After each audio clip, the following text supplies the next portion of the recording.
ओम अज्ञानतिमिरान्धस्य ज्ञानाञ्जनशलाकया चक्षुरुन्मीलितं येन तस्मै श्रीगुरुवे नमः। श्रीचैतन्यमनोभीष्टं स्थापितं येन भूतले स्वयं रूपकदा मह्यं ददाति स्वपदान्तिकं। हे वन्देऽहं श्रीगुरौ श्रीयुतापदकमलं श्रीगुरून् वैष्णवांश्च श्रीरूपं साग्रजातं सहगण रघुनाथान्वितं तं सजीवं सावधैतं सावधूतं परिजनसहितं कृष्णचैतन्यदेवं श्रीराधाकृष्णपादान् सहगण ललिता श्रीविशाखान्वितांश्च। हे कृष्ण करुणा सिन्धो दीनबन्धो जगत्पते गोपेश गोपिकान्त राधाकान्त नमस्तुते। तप्त काञ्चन गौरांगी राधे वृन्दावनेश्वरी वृषभानुसुते देवी प्रणमामि हरिप्रिये। आञ्चाकल्पतरुभ्यश्च कृपा सिन्धुभय एव च पतितानां पावनेभ्यो वैष्णवेभ्यो नमो नमः। जय श्री कृष्ण चैतन्य प्रभु नित्यानंद श्री अद्वैत गदाधर श्रीवासादि गौर भक्तवृंद। हरे कृष्ण कृष्ण कृष्ण हरे हरे हरे राम राम राम हरे हरे हरे कृष्ण। आज राधा रानी का आविर्भाव दिवस है। ये बहुत शुभ और पावन दिन है। इस दिन के उपलक्ष्य में आज मैं आपको राधा रानी के कुछ पास टाइम्स को बताऊंगी। कृष्ण पूर्ण पुरुषोत्तम भगवान हैं और वो स्वयं किसको प्रेम करते हैं, किसके नियंत्रण में रहते हैं, तो वो स्वयं राधा रानी को प्रेम करते हैं और उनके नियंत्रण में रहते हैं। राधा रानी कृष्ण के शरीर से ही निकली है, वो अभिन्न है और राधा रानी उनकी अलादिनी शक्ति है। तो चैतन्य चरितामृत में कहते हैं, राधा पूर्ण शक्ति कृष्ण पूर्ण शक्तिमान, दुई वस्तु भेद नाही शास्त्र प्रमाण। तो जैसे सूर्य और सूर्य का प्रकाश में कोई अंतर नहीं है, उसी तरह भगवान श्री कृष्ण और राधा रानी में कोई अंतर नहीं है। पर हाँ, भेद है। इसके लिए इसे कहते हैं अचिंत्य भेदा भेद तत्व। हम कृष्ण को राधा से अलग नहीं कर सकते और हम राधा को कृष्ण से अलग नहीं कर सकते। तो भक्ति सिद्धांत सरस्वती ठाकुर जी कहते हैं कि जो विष्णु के भक्त होते हैं उन्हें कहते हैं वाष्णेय, जो कृष्ण के भक्त होते हैं उन्हें कहते हैं काष्णेय और जो राधा रानी के भक्त होते हैं उन्हें कहते हैं गौड़ीय। तो इसके लिए हमारा जो झुकाव है वो ज़्यादा राधा रानी के प्रति है, क्योंकि हम गौड़ीय परंपरा के अंतर्गत आते हैं और इसमें राधा रानी का भाव को इम्पोर्टेंस दिया गया है। तो आप सब लोग जानते हैं कि राधा रानी और कृष्ण ने व्रज में बहुत सी लीलाएं की हैं। तो एक बार क्या होता है, राधा रानी घर में रहती है तो कोई दरवाज़ा नॉक करता है। तो राधा रानी पूछती है, कोसी मतलब कौन हो? तो भगवान श्री कृष्ण बोलते हैं, मैं कृष्ण। तो कृष्ण का मतलब एक काला सांप भी होता है। तो राधा रानी उसको वो समझ लेती है। तो राधा रानी बोलती है, काला सांप, आप इधर क्यों आए हैं? क्या आप मुझे काटने आए हो क्या? आप जंगल में जाओ, आप मुझे नहीं काटो, मैं आपसे बहुत डरती हूँ। फिर उसके बाद जो कृष्ण जी रहते हैं वो बोलते हैं, नहीं प्रियतमे, मैं घनश्याम हूँ। तो घनश्याम का मतलब डार्क ब्लू भी होता है। तो राधा रानी उसको डार्क क्लाउड समझ लेती है, काला बादल। तो राधा रानी बोलती है कि आप काला बादल हो तो क्या आप मुझे गीला करने आए हो? अपनी बारिश को आप अपनी बारिश करके क्या आप मुझे गीला करने आए हो? जाओ, किसानों को आपकी बहुत आवश्यकता पड़ती है, तो आप उधर जाओ। तो फिर भगवान कहते हैं, नहीं प्रियतमे, मैं चक्री हूँ। तो चक्री का मतलब जिसमें पॉट बनाते हैं वो भी होता है। तो राधा रानी उसको वही समझ लेती हैं।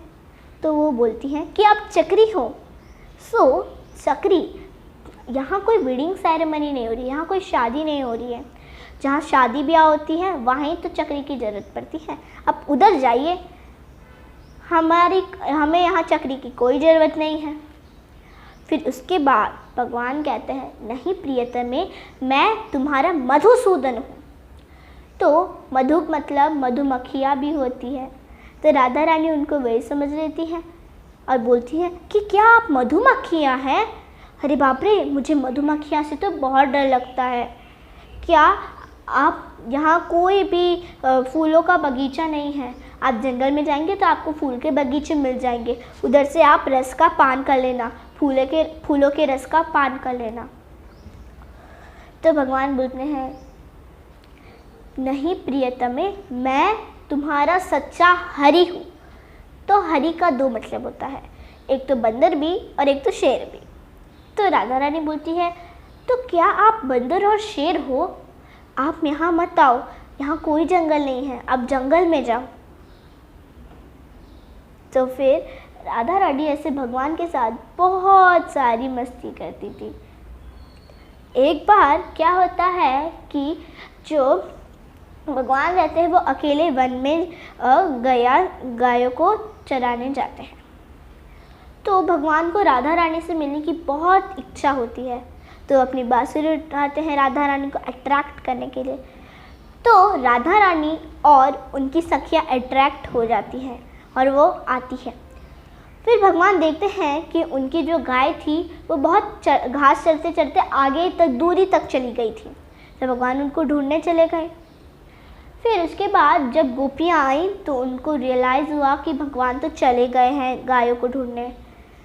तो वो देखती हैं कि वहाँ भगवान का कंबल पड़ा है, तो वो उस मजाक मस्ती करने के लिए उस कंबल को छिपा देती हैं।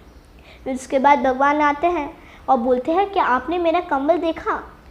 तो गोपियाँ रहती है, बोलती है नहीं, और बहुत अलग अलग जवाब देने लगती है। फिर उसके बाद भगवान परेशान होकर मैया यशोदा के पास जाते हैं और बोलते हैं कि मैया, सूरदास जी ने अपने पद में भी लिखा है कि मैया मोरी कमरा चुराई लई, मैं बन जाता चराने गैया, सुनी देख लई। एक कहे कन्हैया तेरी कमरा, यमुना जात बही। एक कहे कन्हैया तेरी कमरा, सुरभि खाई लई। एक कहे नाच मेरे आगे, लही देह मुझ नाही। सूरदास जशुमती के आगे, असुवन धारा बही। तो भगवान क्या करते हैं, रोते रोते असुवन धारा बही, आंसुओं की धारा बहाते बहाते भगवान यशोदा मैया के पास जाते हैं और बोलते हैं कि माँ, मैं वन गया था तो मेरे गायों को चराने के लिए, तो ये लोग ने मेरा कंबल को चोरी कर लिया। और जब मैं पूछा कहाँ है, तो ये लोग बोलते हैं, एक बोलती है कि आपका कंबल तो यमुना में बह गया। एक कहता है कि आपका कंबल तो सुरभि ने खा लिया, सुरभि गाय ने खा लिया। एक कहता है कि आपको अगर कंबल चाहिए तो आप पहले मेरे आगे नाचो, फिर थोड़ा मैं मज़ा लूँगी, उसके बाद शायद मैं आपको लाके दे दूँगी। फिर यशोदा मैया बोलती है, अच्छा लाला ठीक है, कोई बात नहीं, चुप हो जाओ, रो मत। ऐसे प्यार से भगवान को गोद में लेती है और उनको दूध पिलाने लगती है। एक बार क्या होता है कि सारी सखियाँ राधा रानी को श्रृंगार करती रहती हैं। 16 श्रृंगार उनके हो जाते हैं, परंतु उनके आँखों में काजल लगाना बाकी रहता है। फिर तभी ही भगवान बंसी बजाते हैं। फिर राधा रानी के जैसे ही कानों में ये बंसी की मधुर आवाज़ जाती है तो वो रुक नहीं पाती और तुरंत वो भगवान से मिलने के लिए चली जाती है। फिर उसके बाद भगवान पूरे पैर से लेके ऊपर तक ऑब्जर्व करते हैं। फिर देखते हैं कि उसमें से 16 श्रृंगार हुए हैं, पर कुछ तो मिसिंग है। तो देखते हैं कि उनकी आँखों में काजल नहीं है। फिर वो पूछते हैं गोपियों से, आपने इनको काजल क्यों नहीं लगाया? तो सारी बात बता देती है गोपियाँ भगवान को। फिर भगवान को बहुत अच्छा लगता है कि राधा रानी का इतना लव और अफेक्शन है मेरे लिए। तो भगवान लव और अफेक्शन से बोलते हैं, लाओ आप काजल लेकर आओ। फिर राधा रानी के पास शीशा रखते हैं और उनको काजल लगाते हैं। तो इसमें भक्ति रत्नाकर में कहते हैं, रसेन अवसेन कृष्ण अंजनीय लई, दिलने राधिका नेत्रे महाहर्ष है। तो जब भगवान राधिका के नेत्र में जब काजल लगाते हैं तो राधिका इतनी बहुत खुश होती है कि हरि मेरे को अपने हाथों से काजल लगा रहे हैं। भगवान भी देख के बहुत खुश होते हैं। तो क्या होता था ना, जब भगवान बंसी बजाते थे तो गोपियाँ कोई भी कार्य करती रहती थी। कपड़ा पहनती थी तो ऊपर का नीचे, नीचे का ऊपर पहन के चली जाती थी भगवान के पास। फिर अपने बच्चे को दूध पिलाती रहती थी, उनको भी छोड़ के चले जाती थी। खाना बनाती रहती थी, वो भी छोड़ के चली जाती थी भगवान से मिलने के लिए। आधा श्रृंगार करती थी, वो भी बंसी की आवाज़ आती थी, वो भी छोड़ के चली जाती थी। तो इसके लिए गोपियाँ गाती थीं, कान्हा मधुबन में तुम आया न करो, जादूगरी बांसुरी बजाया न करो।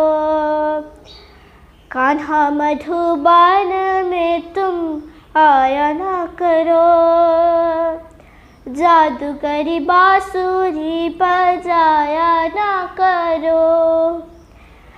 एक राधिका है प्रेम दीवानी, उसको और रुलाया न करो, जादूगरी बांसुरी बजाया न करो। कान्हा मधुबन में तुम आया न करो, जादूगरी बांसुरी बजाया न करो। तो एक बार क्या होता है कि राधा रानी का विवाह अभिमन्यु से हो जाता है।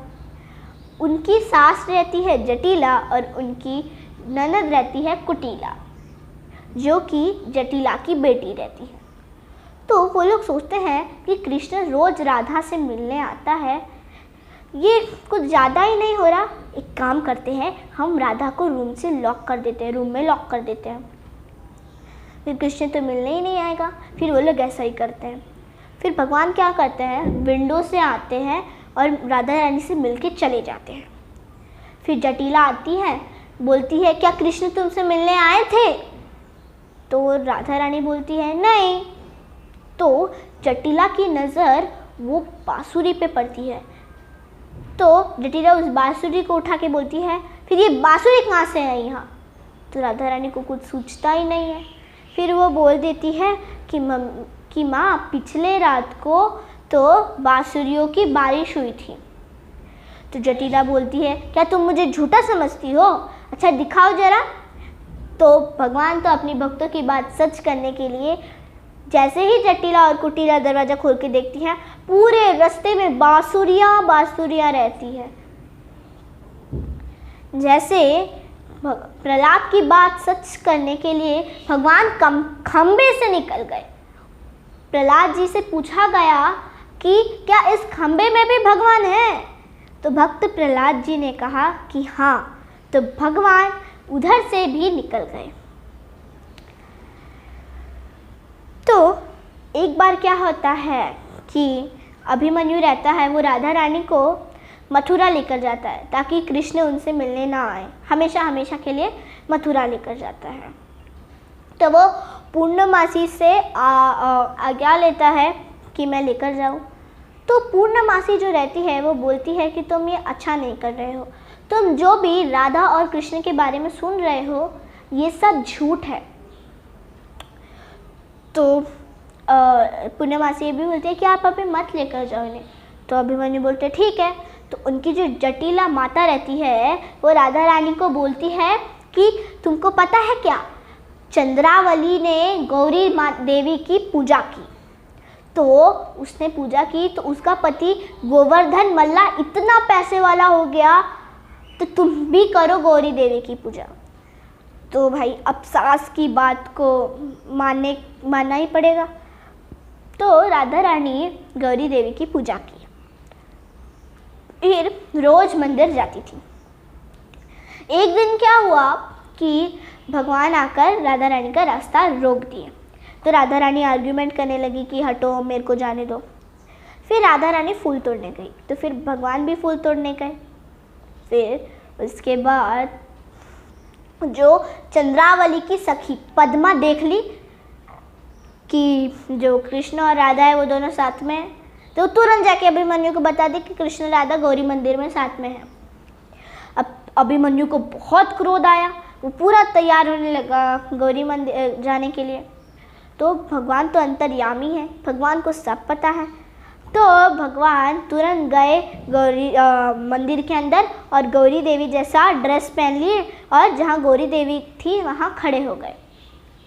अब राधा रानी अंदर गई मंदिर में, देखा कोई नहीं था तो वो अपना पूजा करना शुरू कर दी। फिर अभिमन्यु आए एकदम गुस्से में, देखे तो कोई है ही नहीं, सब जगह कोने कोने जाके देखे तो कहीं कृष्ण ही नहीं थे, कि देख लूँ जरा कहीं छुपा तो नहीं हो, नहीं कृष्ण। तो जो अभिमन्यु थे वो जाते हैं गौरी देवी को प्रणाम करते हैं, तो तभी उनको वृंदा देवी मिलती है। तो वृंदा देवी बोलती है, तुमको पता है क्या, कंस ने 2 दिन में तुम्हारा गला काटने का प्रण लिया है। तो ये जो प्लान था वो राधा रानी और वृंदा देवी का था, क्योंकि ये जो अभिमन्यु था ये राधा रानी को हमेशा के लिए मथुरा लेके जा रहा था। पर जब वृंदा देवी ने ये कहा कि कंस ने ऐसा प्रण लिया कि 2 दिन में तुम्हारा गला काट देगा, तो मथुरा लेकर ही नहीं जाएगा, वो व्रज में ही रह गया डर के मारे। तो एक बार क्या होता है, कुटिला एक ट्रिक करती है। क्या होता है ना, एक बार कि भगवान श्री कृष्ण राधा रानी से मिलने आते हैं और कुटिला देख लेती है, तो क्या करती है, बाहर से दरवाज़ा लॉक कर देती है और अपने भाई अभिमन्यु को, अपनी माँ जटिला को और उनके एक और भाई रहते हैं जिनका नाम रहता है द्रुमदा, उनको भी बुला लेते हैं और बोलते हैं, जोर जोर से बोलती है कुटिला कि देखो कृष्ण और राधा तो उधर देखो मिल रहे हैं, आओ आओ दिखाती हूँ। जैसे ही लॉक खोलती है, दरवाज़ा खोलती तो देखती है अरे राधा रानी रहते होते काली माता की पूजा कर रही है। तो बेचारी जो कुटिया रहती है उसका पूरा बेइज्जती हो जाता है, बहुत शर्मिंदा हो जाती है, वो झूठी निकल जाती है। तो एक बार क्या होता है कि जो वृंदावन में एक फेस्टिवल रहता है, उसमें संजीव को डेकोरेट करना रहता है, मतलब सजाना रहता है। तो जो सारे व्रज में जितने भी लोग थे उसको संजीव को सजाते थे। तो राधा रानी, विशाखा सखी और ललिता सखी भी सजाते थे। फिर राधा रानी ने सखियों को कहा कि आज हमें बहुत लेट हो गया है संजीव को सजाने के लिए, चलो जल्दी जल्दी संजीव को सजाते हैं। फिर वो क्या करती हैं, संजीव को सजाने जाती है, तो तभी ही भगवान श्री कृष्ण एक छोटी सी लड़की का रूप लेकर आ जाते हैं। अब बोलते हैं कि आप दूसरे कार्य में जाइए, मैं ये संजीव को तैयार कर देता हूँ, मतलब सजा देता हूँ। तो राधा रानी चली गई। फिर उसके बाद जो व्रज की कम्युनिटी होती है वो क्या करती है ना कि वो देखती है किसका संजीव ज़्यादा अच्छे से सजा हुआ है। तो राधा रानी का संजीव ही ज़्यादा अच्छे से सजा हुआ रहता है। तो वो कमेटी पूछती है कि आपने इतना अच्छा कैसे संजीव को सजाया। तो राधा रानी बोलती है ये छोटी सी लड़की ने ही सजा दिया है। तो सब देखकर बहुत खुश होते हैं, नीले रंग की लड़की को देखकर बहुत सुंदर लगते हैं। भगवान लड़की के रूप में, नीले रंग की लड़की के रूप में बहुत अच्छे दिखते हैं, पर कोई पहचान ही नहीं पाता कि वो स्वयं भगवान श्री कृष्ण ही है। तो जब भगवान वृंदावन को छोड़ के द्वारका में राजा बनते हैं, तो जो गोपियाँ रहती हैं वो रुक नहीं पाती, वो बहुत मतलब रोती रहती हैं। तो जो चंद्रावली रहती है एक गोपी, वो भगवान की सेवा करने के लिए द्वारका में रुक्मणी का रूप लेती है, चंद्रावली। और उसी तरह राधा रानी भी सत्यभामा का रूप लेती है भगवान की सेवा करने के लिए। तो क्या होता है ना, जो एक राजा रहता है द्वारका का, सत्राजीत, वह सूर्यदेव की बहुत तपस्या करता है। तो सूर्यदेव प्रसन्न होकर उसके पास आते हैं और बोलते हैं कि और उसको समंतक मणि देते हैं, और जो कि उनको उनकी पुत्री यमुना देवी से मिला रहता है, और उनको ये वर भी देते हैं कि आप राधा रानी को अपनी पुत्री के रूप में पाओगे। फिर जब वो राधा रानी रहती है, वो उनकी पुत्री रहती है, और वो सत्यभामा के रूप में आती है, सत्यजीत की पुत्री। राधा रानी सत्यभामा के रूप में सत्यजीत की पुत्री बनती है।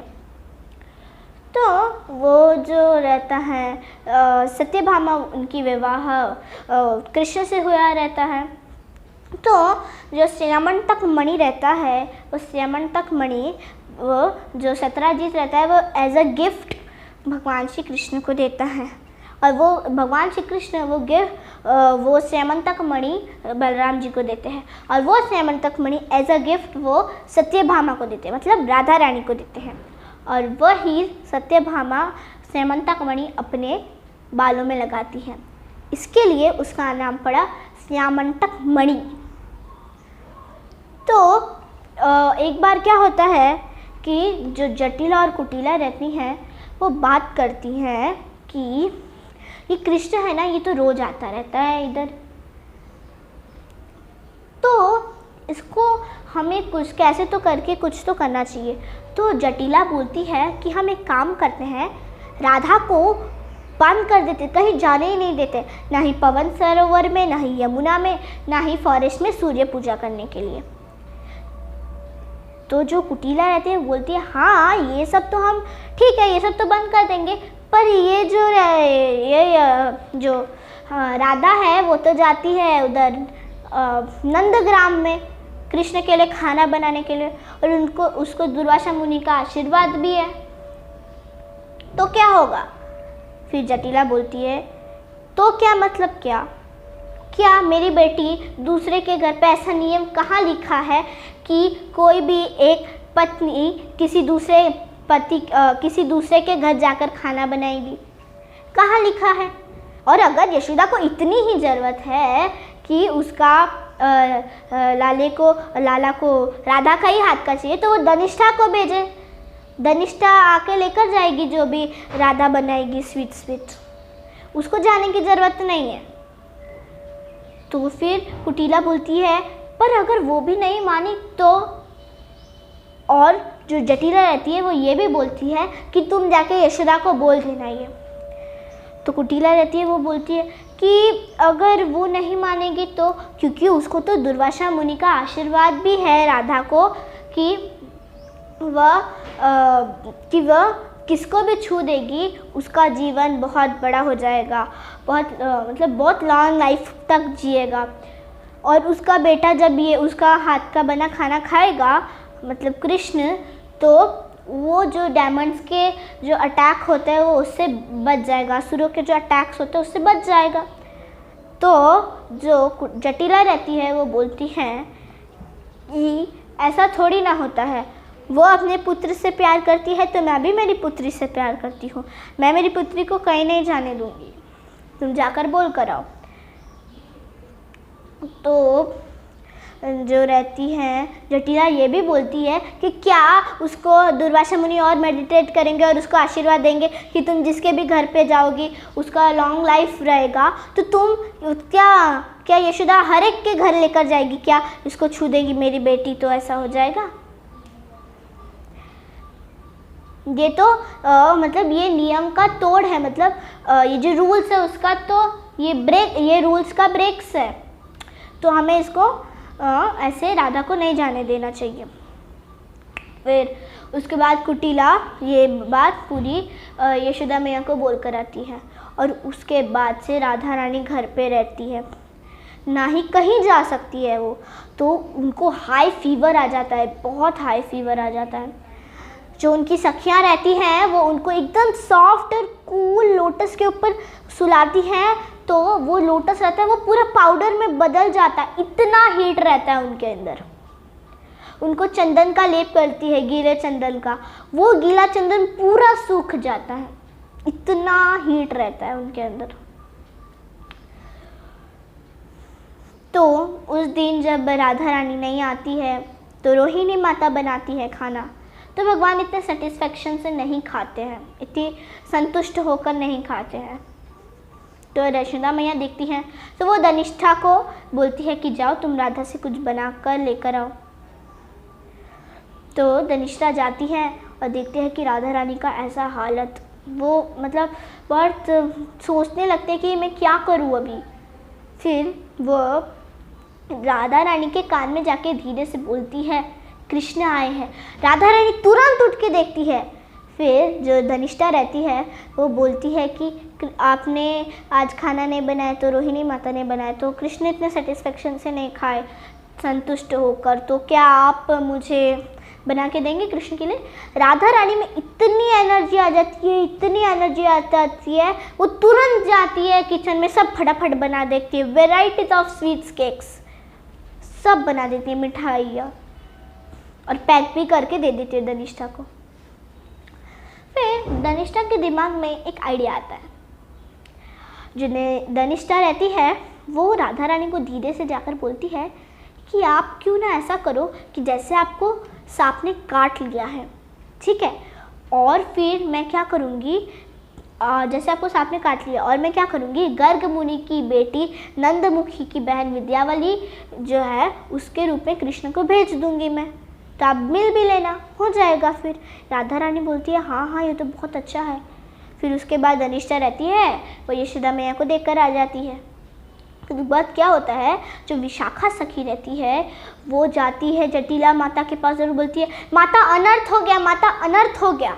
तो जो जटिला बोलती है क्या हुआ, तो जो विशाखा सखी रहती बोलती है अरे हमारी राधा को तो सांप ने काट लिया। तो जटिला बोलती है कैसे, कहाँ। तो विशाखा सखी बोलती है कि राधा रानी तो पेड़ के नीचे बैठी थी और पूरा अंधेरा था, तो क्या हुआ कि एक सांप था, उसके सर पर जेम था एक, और राधा रानी का एक ऑर्नामेंट गिरा, तो राधा रानी वो ऑर्नामेंट को उठाने गई तो तभी उसका सांप ने उनको काट लिया। तो जो जटिला थी वो तुरंत जाती है, देखती है तो राधा रानी नीचे ग्राउंड पे लेटी रहती है। वो बोलती है हे भगवान ये क्या हो गया मेरी बेटी को। वो कुटिला को बोलती है जल्दी तुम अभिमन्यु को बुलाओ, और अभिमन्यु फिर आते हैं। तो अभिमन्यु बोलते रुको मैं डॉक्टर को लेकर आता हूँ। फिर जो राधा रानी रहती बोलती नहीं नहीं नहीं कोई डॉक्टर को लेकर नहीं आएगा, मैं भी एक पत्नी हूँ तो मेरे को कोई मैन छुएगा, मैं नहीं चाहती ऐसा। तो जटिला बोलती है पर बेटा ये तो शास्त्र में भी लिखा गया है कि ऐसी स्थिति हो तो ऐसा करना चाहिए, डॉक्टर को बुला लेना चाहिए। राधा रानी बोलती है नहीं नहीं नहीं।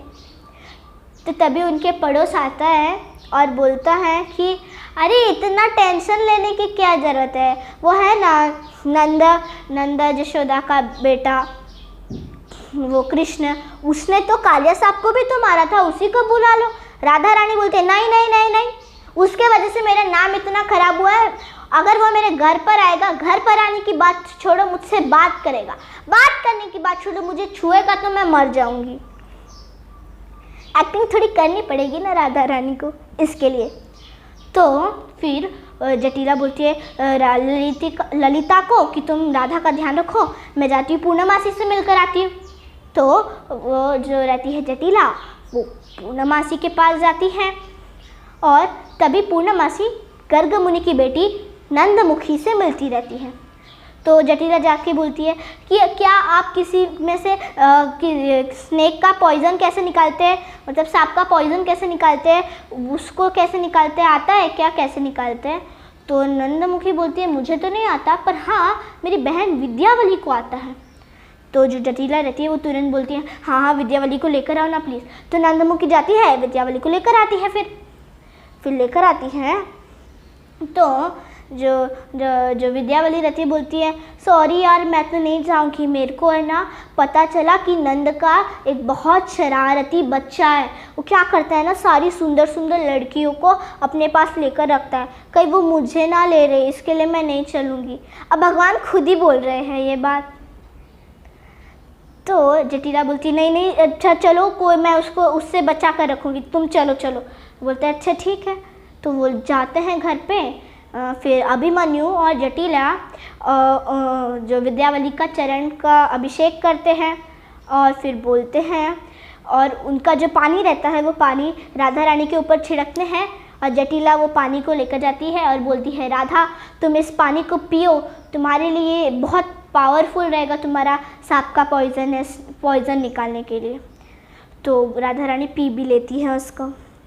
और भगवान जब जटिला जाते रहते हैं तो भगवान ये भी बोलते हैं कि राधा को मैं एक पान दूंगा, वो मैं खाऊंगा, उसके बाद राधा को खाना पड़ेगा, तो क्या वो खाएगी?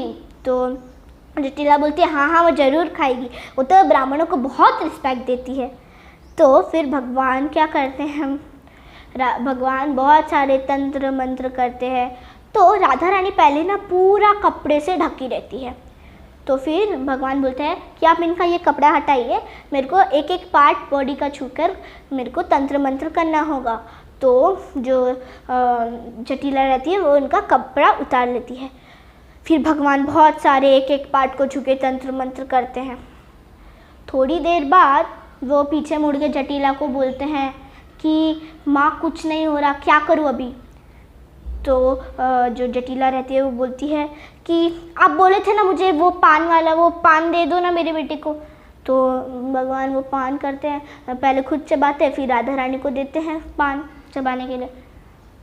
उसके बाद थोड़ी देर फिर से मुड़ के देखते हैं पीछे जटिला को, नहीं हो रहा है कुछ भी।